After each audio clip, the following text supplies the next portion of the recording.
чете и така нататък. Имах така че много това и разностранни желания и не знаех може да е някакъв минус. В една свежа сутрин се събудих и казах, аз ще стана архитект. Но реално аз нещо, което ми направи адски така голямо впечатление в книгата това ние го разбираме някъде около 2000 задачи година. за менеджерите, които...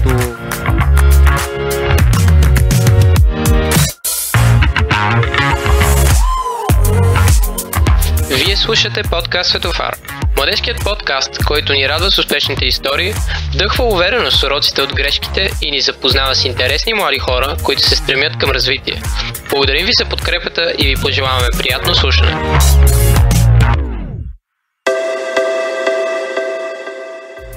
Здравейте и добре дошли в епизод от втория сезон на подкаст Светофар. Днес на гости не е един от виновниците все повече облази да се превръщат в произведения на мисли, които ни изникнаха от час. Ще може да чуете разговори с Юлия Иванова, да разкаже малко повече за самата книга и как се съчетава с другите книги, които обсъждаме в този сезон. При улица Делно споделяме филмови книги се припокрива и се пред би било най-добре да ги прочетем. Преди да този епизод ще си говорим за неочакваните да напомним, че следването на отговорностите, които понякога поемаме без да знаем, и важността на амбицията. И още 7 други платформи, към днешния епизод, искаме да напомним, че подкаст Светофар е достъпен да намерите интересни български подкасти. Ако искате да ни подкрепите, може да помогнете, сред които и българската L3M TV ни пишете какво ви беше интересно от епизода. Също така, може да ни последвате в предпочитаното от вас платформа, като ударите без звезди в Apple Podcast, а сега ви оставям да чуете малко повече за книгата от Алекс или да ни споделите какво ви беше интересно от епизода. А сега ви оставям да чуете разговора ни с Юлия и да разберете кога се е родила специалността урбанизъм в България. Пети епизод от новия сезон на подкаст Светофар. Здравейте на всички. Днес на гости ни е Юлия Иванова от младежката организация Подлезно и записваме с Алекс. Здравейте и на двамата. Това би трябвало да е правилното произношение на нещата при вас двамата, на всичко наред ли? Който е немски автор и един от най-големите експерти относно ценообразуване. Тоест, съветва различни компании в глобален мащаб как да си направят цените по такъв начин на своите продукти, че да изкарат възможно най-много пари. И в своята книга Confessions of the Pricing Man той обяснява точно това от неговия опит в последните 30-40 години, какво е научил, защото в метка човека в момента е на 73. Има няколко десетилетия трудов стаж в сферата и в своята книга описва точно какво е намерил, какво е научил по-скоро в тези много десетилетия работа и реално как можем да ги приложим тези неща в реалния живот всеки един от нас и под всеки един от нас имам предвид всеки, който се занимава с някакъв собствен бизнес. Но преди да продължим напред, искам да кажа добър ден на Денис, който е да започваме с блиц въпроси. След блиц въпросите ще минем към малко повече въпроси към нашия гост, той да разкаже малко повече за себе си. И третата част ще бъде малко повече да си поговорим по някоя тема, която ми дойде в момента, или смятаме, че е доста релевантно, така да се каже, може да бъде като основа на... сме да започнем с блиц въпросите, Юля. Цялата теория от гледна точка на как трябва да се позиционира цената на един продукт и така нататък. Но нещо, което е забавно, че първо автора, второ корицата на книгата, трето дори заглавието, сигнализирате едва ли не, че тази книга е на много години и тази книга едва ли не нашите родители са чели на времето. Обаче се отвори Goodreads и се оказа, че за първ път публикувана в 2015 година. Така че явно въпросният Херман е чакал доста дълго време, за да се публикува. В смисъл, буквално първи отговор. Реално той има... Това не му е първата и ако не се лъжа, не му е последната книга. Но реално човек издава книги, ако не се лъжа, и от 80-те или 90-те по-вероятно. Да са му първите книги. Или поне най-известните му книги са от 90-те години. Немците и немско-говорящите страни в някакво онлайн приоритизиране другото. Така, пак се връщаш на почивка, малко те връща към хубави спомени. Взимаш на приятели пощенска картичка или магнитче? Втория най-влиятелен човек в менеджерската насоченост след Питър Дръкър, който е легенда и се счита за баща на менеджерството като цялото дисциплина. Може, аз даже сама си произвеждам магнитчета. За срамваш, аз не се бях подготвил с подобни данни. Нямах си да представя. Но реално, преди да продължим с теб да си говорим за книгата и да ми отговориш за впечатленията и така нататък, да, тя е много нова. С записа подкаста, къде ще ходиш. Нещата, които четем вътре, аз първоначално останах с впечатлението в първите 10 страници, че да кажем, книгата е писана на пети въпрос. Може би след петък вечер, събота сутрин, намираш ни 10 лева в джоба на дънката, в касичката ли ги оставаш или отиват за биване кафе? Когато Господ още беше българин. Прекрасен пример тук вали. След това видяхме няколко пъти, че споменава някакви проучвания, някакви хора, които са печели различни награди в ранните 2000 години. И ми стана интересно, кога че бъде написана тази книга. Октомври 2015 е публикувана. Пред другите на Дейл Карнеги. Като реално причината с теб да си говорим си дамата с Алекс, добавяме го че цялата ни концепция за книгите, които за по-голямата част от книгите ще бъде и вече да ви даде на вас хората, които ни слушате, основни познания ще питаме малко майсторството и менеджерството, така да наречем, или поне в най-базовите сам съм си шеф или не заплата. Критично важни за абсолютно всеки един бизнес, за абсолютно всяка една компания, независимо от бизнес модела. Защото в предната книга обсъждахме какво ни трябва, за да започнем. Тук ще обсъждаме как е най-добре да си направим своя ценоразпис. След това, Денис, искаш ли да спомня какво ще бъде следващата книга? Недвижимо имущество или в акции? Да, няма никакъв проблем. Да поддържаме интереса, деца. При следващата книга ще си говорим за преговори и как да преговаряме в България в повечето случаи. В една идея по-добре, поне отколкото просто е така да стреляме на посоки, как да преговаряме правилно едва ли не. И четвъртата това беше тънък спор, или търсиш непознат или действаш сам. Аз си мисля, че ще кажеш заглавието. Не. Ние вече сме го обявили в програмата, хората ще ни следят и ще разберат. Ние толкова говорим как е добре защото черна точка за мен. Много е добре, само че аз си подбирам много внимателно екипа, така че няма просто да взема непозната и така. Една много така впечатляваща, поне лично за мен индустрия.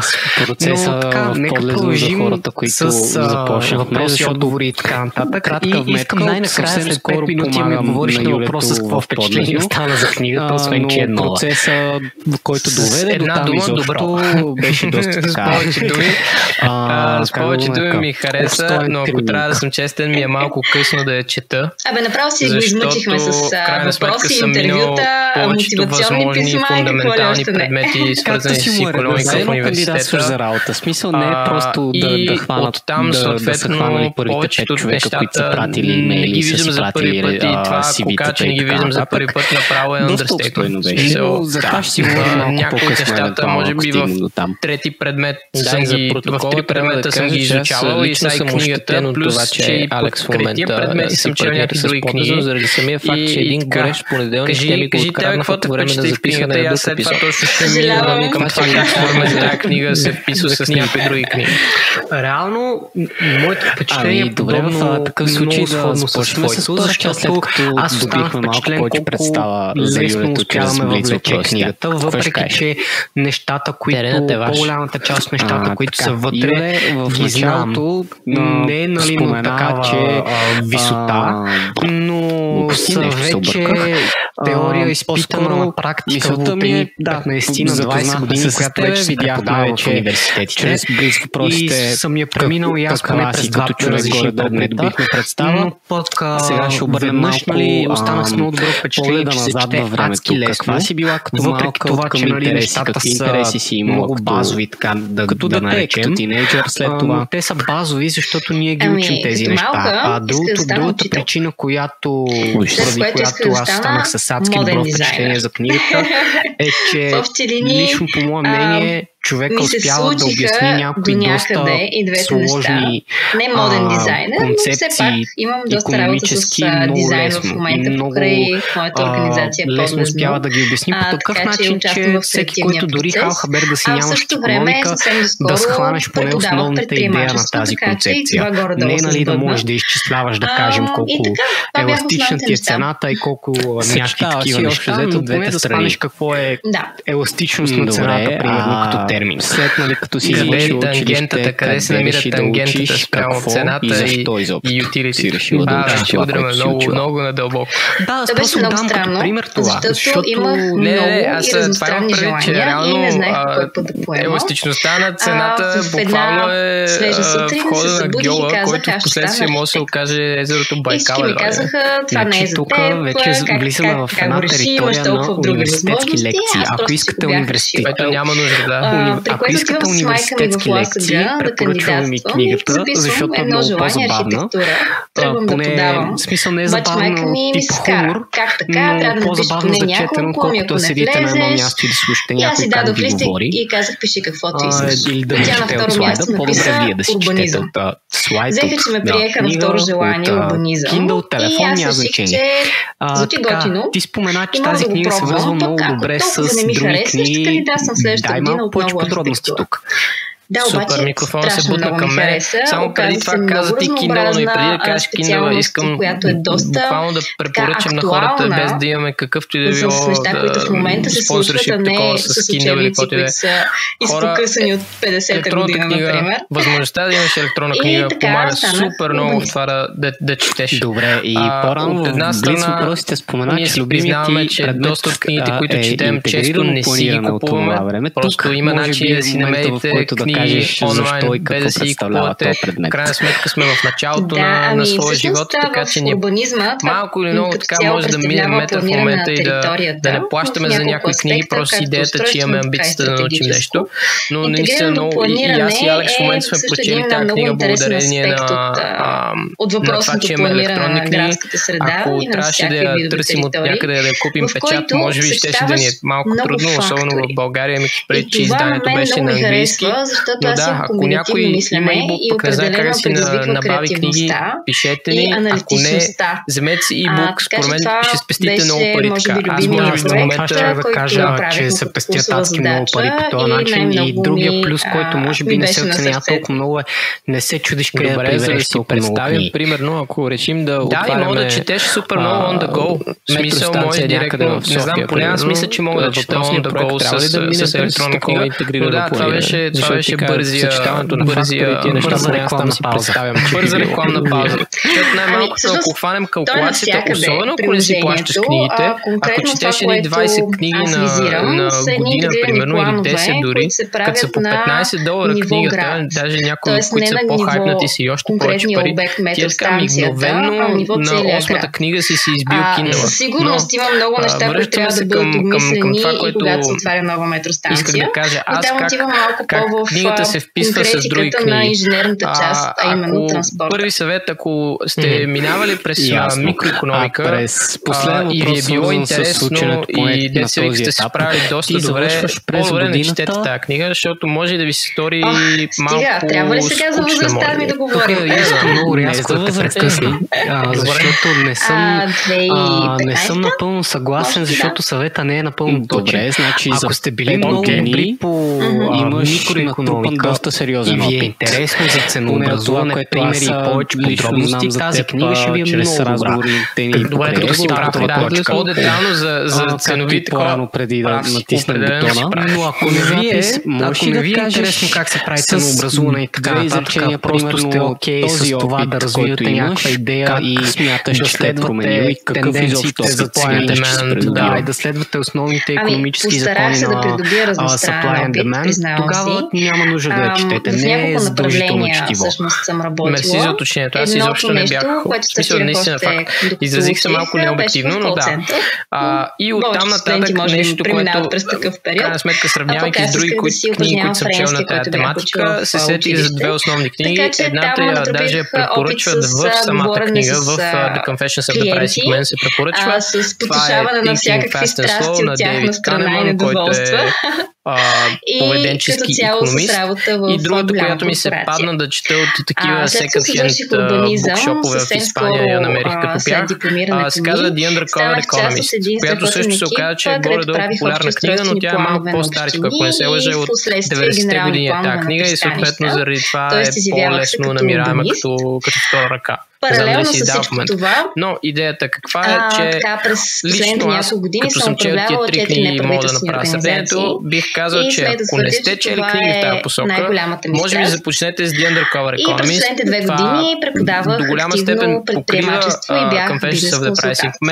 Но с повече практическа насоченост, отколкото обясняване на фундаменталните неща. През някои от последствие имате Confessions of the Pricing Man, което буквално разбива ценообразуване плюс начин, по който един човек възприема цената до милиминката. И последното вече да дойде Thinking Fast and Slow, защото на всичкото отгоре последната книга реално е около 600-700 страници и тя е много тежко насочена в посока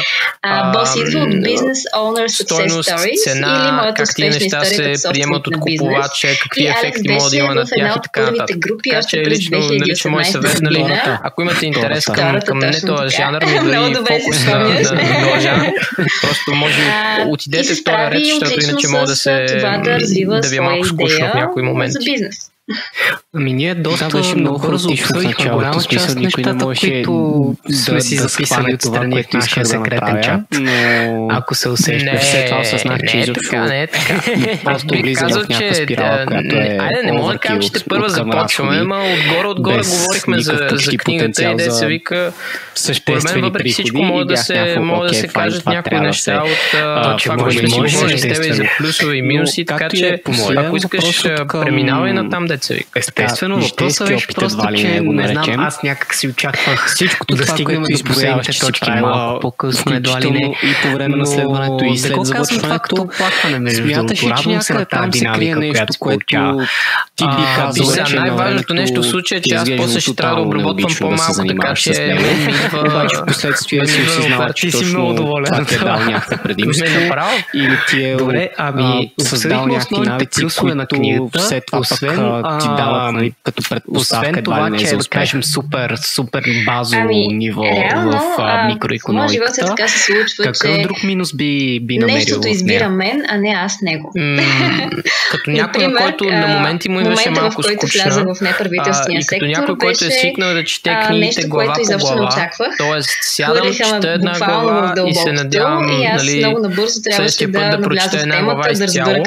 Тази книга ми беше малко проблем, защото главите бяха, ако ги гледаме така първа, втора и така нататък, бяха леко големи, може би, защото цялата книга, ако не се лъжа, е разделена на 10 глави или на 9 глави, но пък е прекалено разцепена на малки секции, което мен никога не ми е приятно.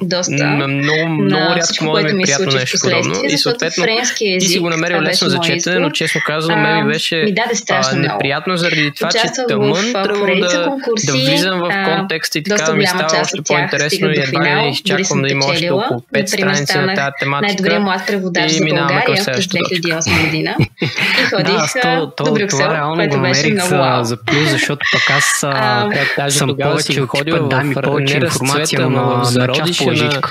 Общо взето съм аз. Дай ми ги на малки секции, пък ако искаш малките секции ги направи 10 000. Да, беше изключително интересно тогава. Това е една от причините на мен четенето да ми бъдеше адски лесно. Определено френски ми стана едно от любимите неща. Аз дори с нощи започнах да я препочитам. Следването ми е урбанизъм. Отидох да уча в Сорбоната по Еразъм. Бях я приключил преди около 2 седмици. Once in a lifetime, както се казва, веднъж в живота.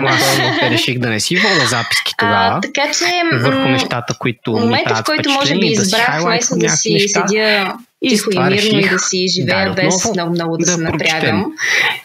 Му избрах вместо това да помагам на другите и да от как съм седнал към направя някои така по-интересни неща, обърнаха целия ми живот. До днеска минах една трета от нея. Аз тук виждам, че Алекс си е приготвил един въпрос, но преди това си ми беше адски така лесно за четене, точно защото е на част по-жичка, но тук вече опира, нали, до кой как предпочита да чете и така нататък. Така че това колкото може да е някакъв плюс, толкова може и да е някакъв минус. Пореден епизод го казваме. Факта, че реално може би това, което тръгна от контактите и от подкаст Светофар, реално един от основните фактори там е, че ни е изключително странно как толкова хора от абсолютно различни сфери на интереси в един момент родителите им заради това, че деца вика най-доброто възможно училище ги хвърлят в някаква езикова гимназия в техния град и те се срещат там с още хора с много интереси и в един момент ние излизаме след 5 години, приятели сме с хората, ходим да пием по бира в парка или на кафе и така нататък. Но в същото време не си говорим за интересите, които са ни различни. По-скоро не да допълня, да се опитам да те попитам така малко удар под кръста ти, защо не сподели каквито е било минуси на книгата. Аз си мислех, че ще говорим късо, поне да споделиш и ти някакъв минус на книгата, ти директно каза, че ти го видя това като плюс. Айде да минем към трите основни точки. Докато се сетиш за втория въпрос, аз последния минус на мене ми беше само към това, което казваш, че идва поне от базово, защото съм ги минал тези неща чисто като учебен материал. Но имаше доста възможности да опознаеш някакви хора от съседните класове и да разбереш реални примери. Аз не мога да намеря някакъв друг минус. Моята гледна точка това, че на наистина да прекарвате някакво време чрез извънкласни дейности и така чисто теоретично и практично знаеш, че с този човек дали имаш общи интереси или не. Се надявах, това не е така навсякъде. Може би единствения минус за тази книга. Го наблюдавам като тенденция, че все повече и повече неща се случват. Доволен съм от този отговор, така че мога да минем напред. Страната на извънкласни дейности, интереси и така нататък. Реално в книгата аз честно казвам малко ви завиждам за това нещо, защото говори за това, малко или много съм по-голяма от вас и по мое време и особено в Перник такива неща изобщо нямаше. Ученически съвет не знаех изобщо какво представлява. НПО не бях чувала за думата. И нямаше неправителствени организации, доброволчески инициативи, каузи, към които някой да може просто е така да се присъедини. Нямаше толкова възможности, примерно да се пътува по Еразъм или по някакви други програми. Нямаше толкова възможности извънкласни дейности. Има примери в двете посоки. Така че това, което виждам в момента, изключително много ме радва и наистина се старая и аз да допринеса, защото ме ми липсвало не съм особено съгласен поради една проста причина, по-младите да се възползвате максимално от цялото това море от възможности. Брандове за компании, които правят някакви cost-effective неща. Да, всъщност Денис, ти реално човека си го обяснява много добре в книгата, че нека и тебе да не те лъже фасадата, че сме имали супер много възможности от такава гледна точка, защото първо, че при нас втора английска ние сме завършили в София, беше набито още от 8 клас, че влизаме в елита на София, в България, на третото най-търсено училище в България, като цяло всичко най-доброто за тези пари. И успоредно с това, новата сграда, в която беше училището, беше финансирана по един проект Успех, който проект Успех последствие покриваше едни 3 години от такива извънкласни дейности, които да се след влизането в новата сграда. Съответно, Алекс като стана 10 или като стана 11 клас, а аз като стана 9 или 10, парите свършиха и съответно по-голяма част от всичките извънкласни дейности, които имахме, заедно с парите и те спряха. Малко ще свична с нещата, които изучавам и съм изучавал преди. В поведенческата икономика също от това, което аз виждам, често казано, до момента повечето такъв тип готини дейности идват едва ли не от хора, които самоинициативно го правят, а не като някакво подразделение, примерно към училище или подразделение към университет и така нататък. Ще да се очудя, ако идваше толкова от самите училища. По-скоро има много по-силен НПО сектор и много повече се говори за това. Особено с социалните медии. Сега, понеже споменах малко по-рано, че в погледно си търсихме нов екип и една момиченце на 16 години се появи, която ми скри шапката с това колко е запозната с нещата. Аз на нейната възраст изобщо дори не знаех какво е това кауза, доброволчество, нямаше ги в моя речник. И реално би го препоръчал. Но в момента, в който, да кажем, аз не съм доволен от телефона, с който съм в момента, да даде някакъв бък и така нататък, аз ще сложа към друг продукт и този изобщо няма да го препоръчам на никой. Ти, Денис, някакви мисли в тази насока, темата за НПО и преди да преминем и да се задълбочим в точно тази тема. Искам да те питам, понеже казваш, че работата ти в НПО сектора е нещо, което усещаш, че те е избрал теб, а не ти него. Как разбираш, че нещо те е избрал и че това е нещо, което ти трябва да правиш? Защото много хора го изпитват това нещо или поне си мислят, че го изпитват и накрая се казва, че чисто ако говорим за линиите на Xiaomi, всъщност мен той не е една от най-скъпите линии на Xiaomi. Той не е една от най-премиум линиите на Xiaomi. Заминах за Франция, не знам какво за Сорбоната, в трети курс по Еразъм с един колега и решихме, че след като в България има асоциация на българските студенти по урбанизъм в България, тогава със сигурност във Франция, която е меката на урбанизма, няма как да няма някакви сдружения и организации. Намерихме Националното сдружение на урбанистите в Франция и решихме просто да ги свържем с нашите хора. Правейки тази връзка, всъщност асоциацията на студентите по урбанизъм в България, което аз забелязвам, примерно при себе си, бяха много впечатлени и направиха на бързо членове. Дадоха ни пълномощно да подпишем меморандум за сътрудничество международно между двете организации.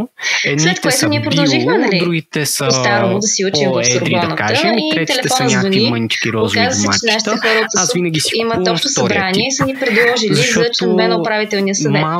А мен дори за заместник председател. Малките домати няма да ми свършат работа, защото няма се наям. Вие лудили сте. А пък разликата между големите и био е предимно в цената и реално да може да се говори за начин на отглеждане във Франция ме сръчка, как ти луда ли си, приеми веднага. И аз малко така под натиска казах, добре, ама не ми давайте някакви отговорности, аз нищо не знам и не разбирам. Малко в унисон с казаха, не се притеснявай, тя председателката е много вряла и кипяла, тя ще ти помага. Никой не ми каза, че тя заминава на свой ред по Еразъм за една година и аз буквално трябваше да я замествам с целия мандат. Ние правим тия mid-range избори за нещата, за които не сме достатъчно информирани. Това е моята история. Или нещата, за които не искаме да си вкараме усилието, за да си набавим информация, която ни трябва за да вземем избора.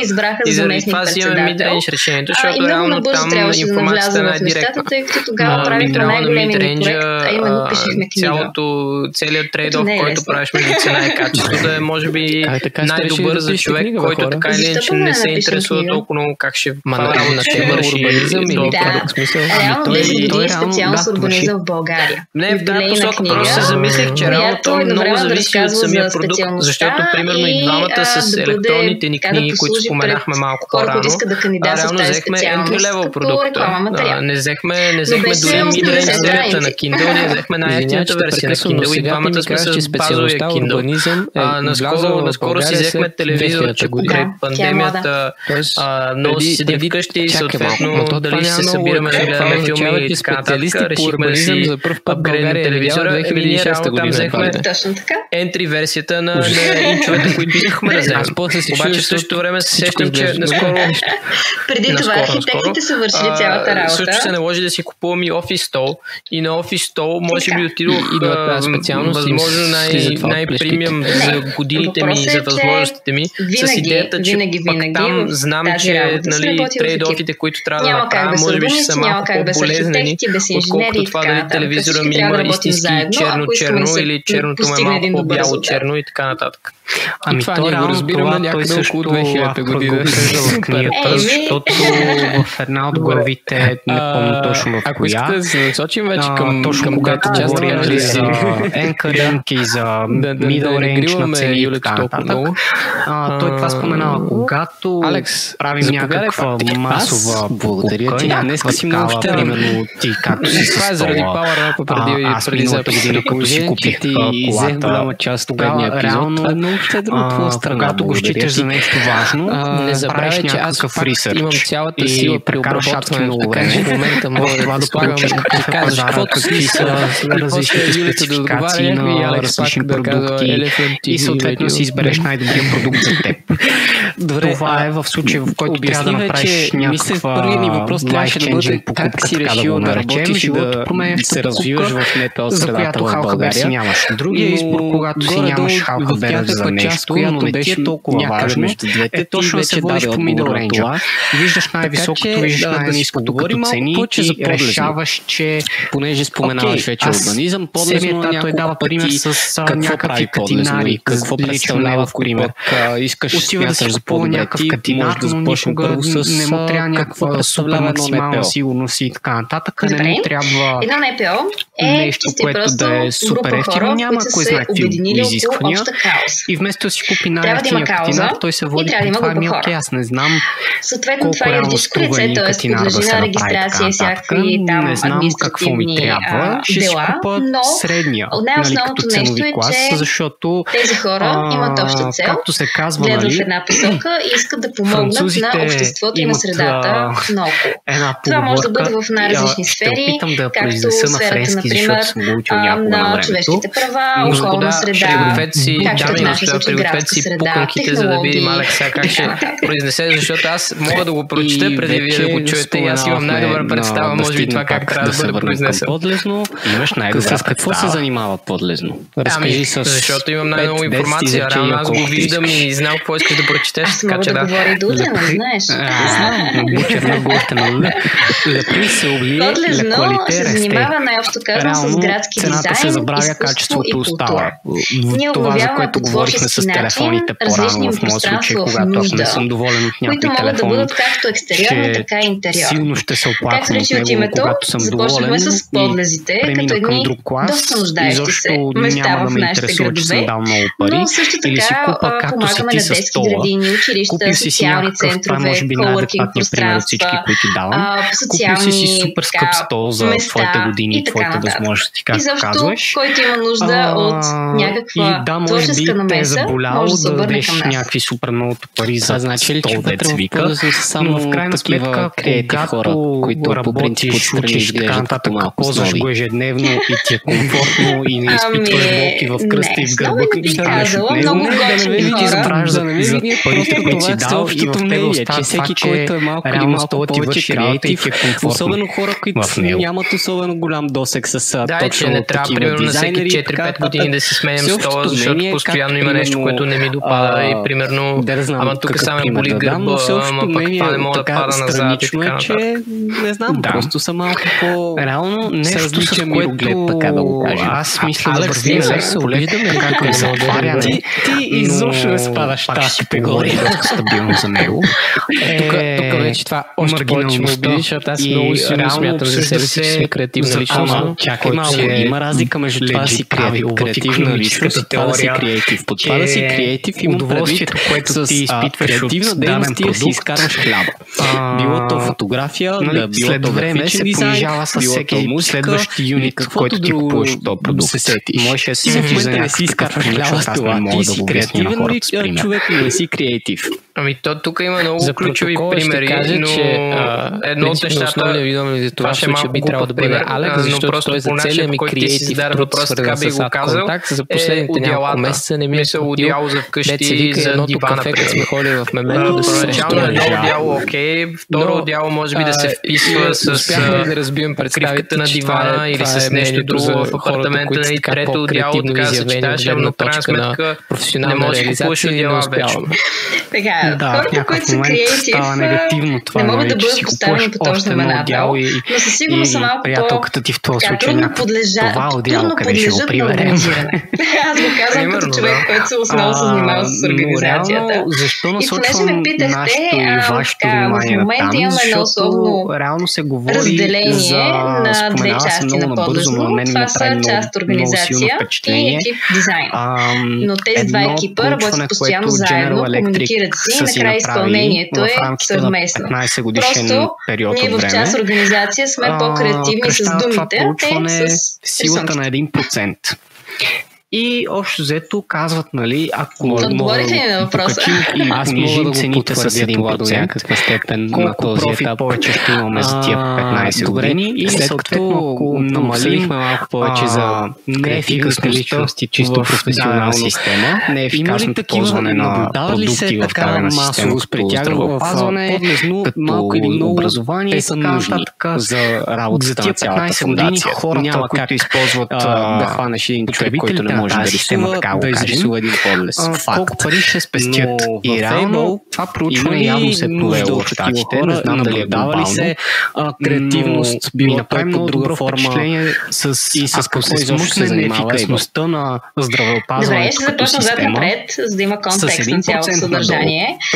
Able, Асоциацията на българските лидери и предприемачи, всъщност има за мисия да развива активното гражданско общество, да вдъхновява лидерството и да разпространява предприемаческата култура в България. Да, които пари могат да бъдат използвани за нещо друго, било то да се модернизира техниката повече като успешни бизнеси, които се развиват както на нашия, така и на международни пазари. Имаме поредица от програми в подкрепа на младите амбициозни хора, които искат да постигнат нещо в своя живот, да се развиват и да се отграждат от самишленици. За компании от най-различни индустрии, които чрез най-ефикасно използване на своето пространство и на своите ресурси постигнат някакви необичайни за индустриите си резултати. Трябва да имаш идея. Трябва да знаеш как да решиш по иновативен начин някакъв съществуващ проблем. Хора, които не знаят и определено тези хора, които основават бизнеси, трябва да бъдат думата с лъв вместо с естествено, трябва да притежават и много други неща, но не влизаме в конкретиката. И най-големите конкретно, между другото, ако мога да споделя за Able, тъй като аз последните 2 години, допред няколко месеца, бях в управителния съвет и възможно най-ниски цени на мен си ми е в исторически план заложено заместват председателката. Отново, ще си доволен. Там всъщност имаме 2 програми, които могат да бъдат много интересни за настоящата аудитория. Това са Able Mentor и Able Activator. Като Able Mentor представлява програма, в която се правят двойки от ментор и ученик от 10 и 11 клас, който има някаква мечта. Без значение дали става въпрос за някакъв бизнес проект, някакъв личен проект, кариерно развитие или нещо подобно. Защо го правят това? Защото те използват много ефикасно мястото си и в магазините, и не само те, реално нещата, които правят, първото, което е, когато им дойде нова стока в магазина, те не я разопаковат, не я подреждат на витрини, те просто хващат палетата, да кажем, с бутилки кола и ги редат на едно място всичките палета, което означава, само ще кажа, миналата година, и вече всеки си взима, който иска един стек, който иска 2 стека бутилка, се разкъсваш и си взимаш колкото ти трябва толкова. Другото нещо, което е, че те не предлагат някакви масово разпространени брандове, те предлагат предимно свои брандове, което им позволява, нали, чрез точно този white label link да предлагат продукти с конкурентно качество средата е много добра за развитието им. 30% по-ниски цени, мисля, че беше. И реално нещо, което на мен лично ми прави впечатление, че тук споменаваме вече двойки не само в този сектор и в сектора за продажби на дрехи, за услуги и така нататък. Аз на мен просто ми се пръсна главата колко този процес примери има. Смисъл, има ли някакъв нещо, което идва като извод от ученик с книга да бъде напаснат и така нататък. Има, разбира се, по интереси и по нужди. Абсолютно ниски цени и възможно най-висока печалба, това трябва да се прави от самото начало на създаването на фирмата. Е по-лесно да се напаснат точно кой ментор с кое менти, както наричаме учениците, могат да работят заедно. За компания, която да кажем била с супер високи или средно високи цени, в последствие решила да ги намали изцяло, променя си бизнес модела и реално са успели да постигнат ниски цени и висок марж на печалба. Така да го кажем, е думата менти. Това просто на мен ми направи може би най-голямо впечатление от книгата, затова просто реших да го споделя. Може би менторирам, но пак в друга посока да ни насочиш. На български го няма. Късо деца вика, малко или много за приключване. Аз също в началото ти казах, че реално нещата, които на мен ми бяха по-интересни, може би, са нещата, които малко или много изпъкваха от основния фокус на книгата, именно нещата, които не са толкова като ценови техники.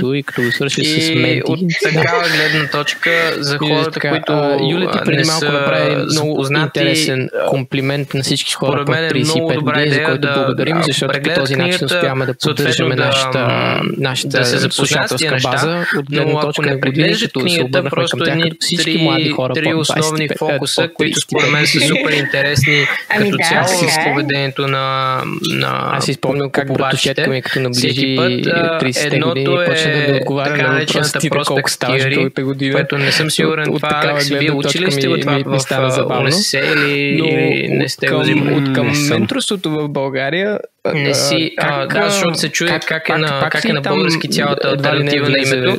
Случай че заместник председателското място ти го каза, но пак ми влезе с покана от някъде друго. Нищо да имаше интерес идеята там е, че въпросът е проспектира и показва как хората много трябва да разграничим Able Mentor, което е проект на Able, с Able, което е организацията шапка на поредица проекти. Аз бях в управителния съвет. Съответно, избраха ме заедно с останалите членове на управителния съвет на общо събрание. Но това не означава, че аз пряко съм имала участие в управленческа дейност в Able Mentor.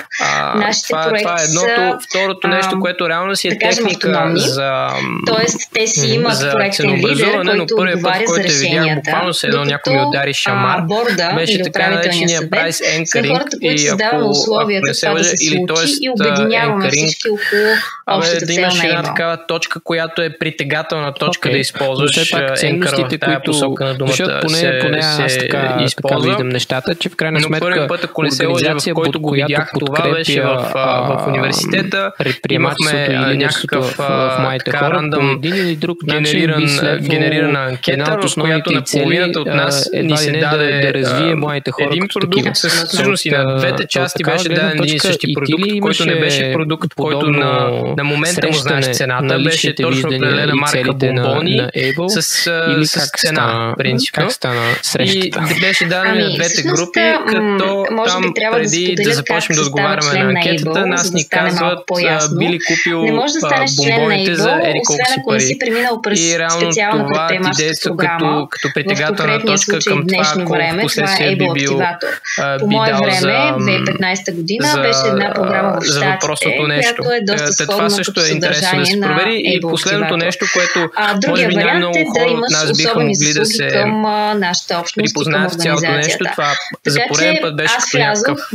Не беше чак шамар, но така едно побутване, което малко ме стресна, да се вика как стават нещата. Така наречения mental accounting, бих искала да се развивам и хора, които ти си създаваш в главата някакви неща, като в момента, в който се почувствах малко по-уверена и в собствените си способности, в това, че мога да дам някакъв начин чисто по-съзнателно ги обвързваш с някаква стойност или някакво усещане, което очакваш да получиш обратно.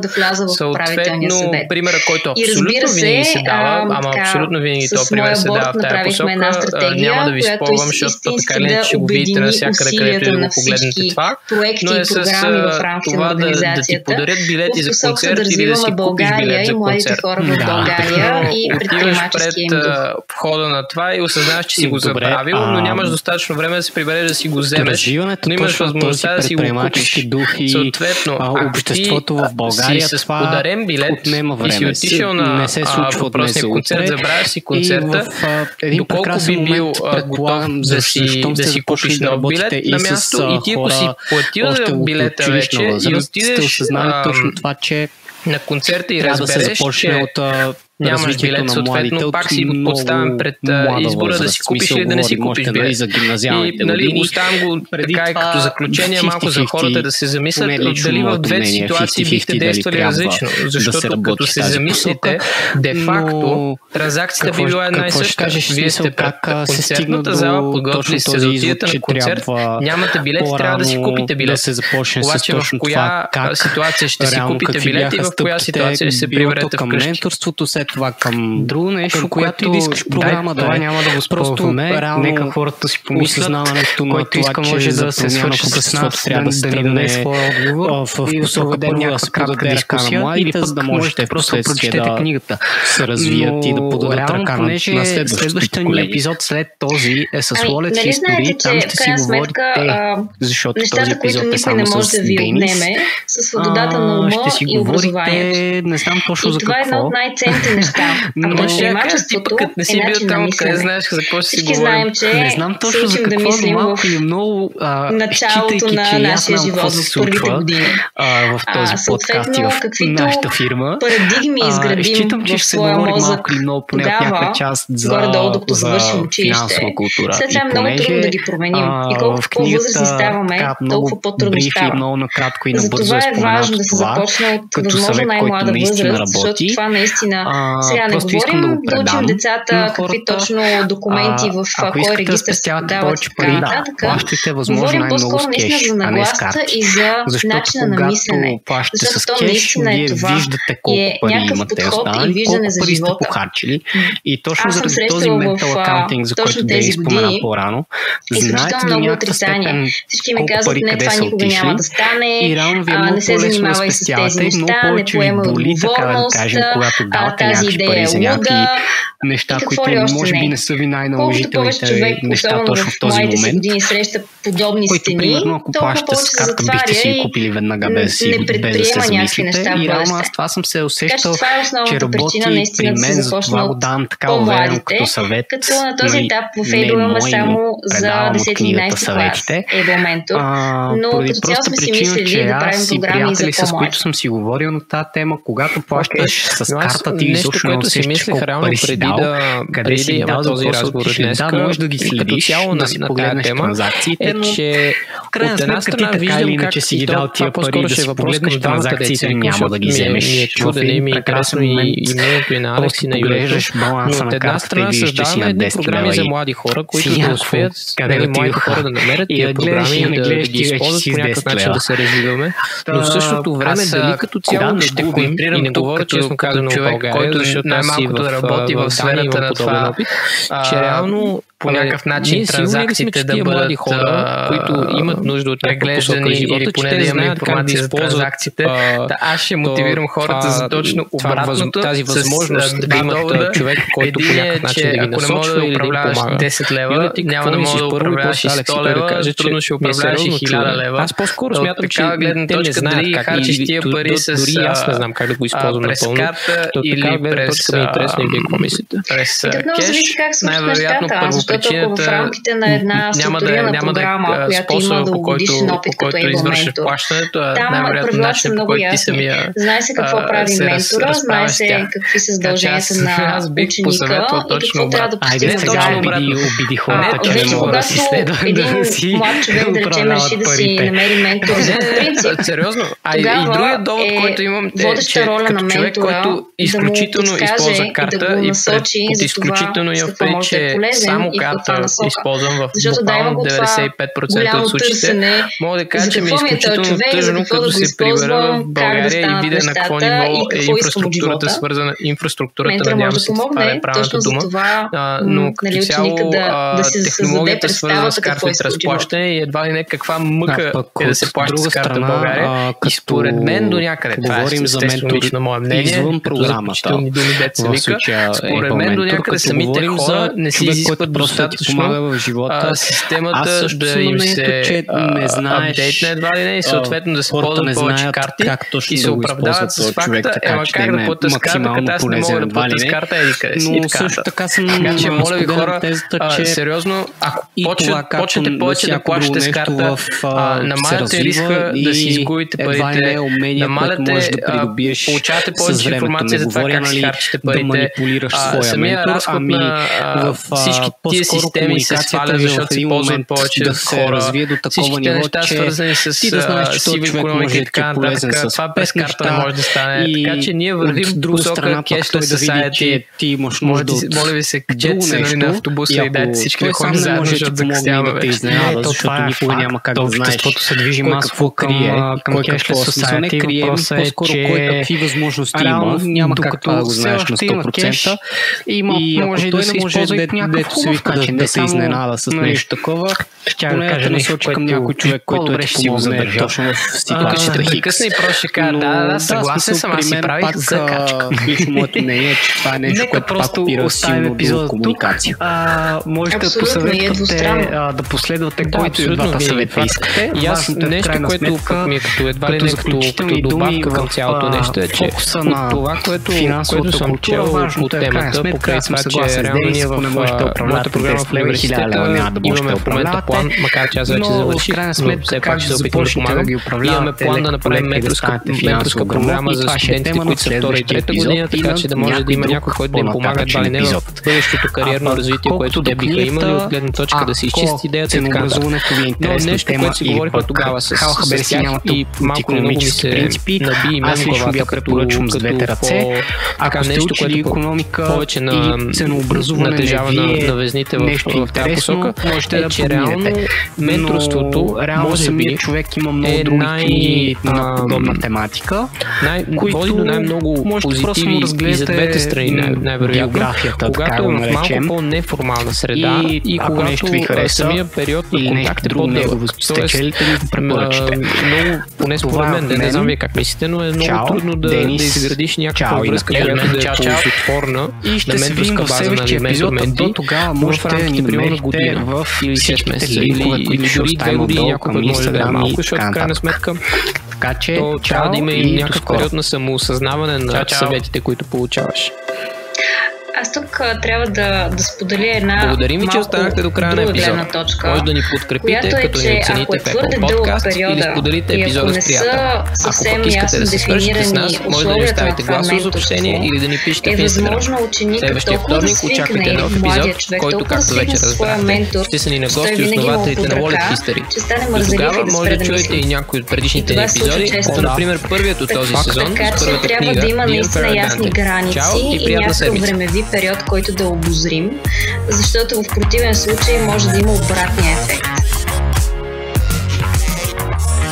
Да, определено, защото то го има и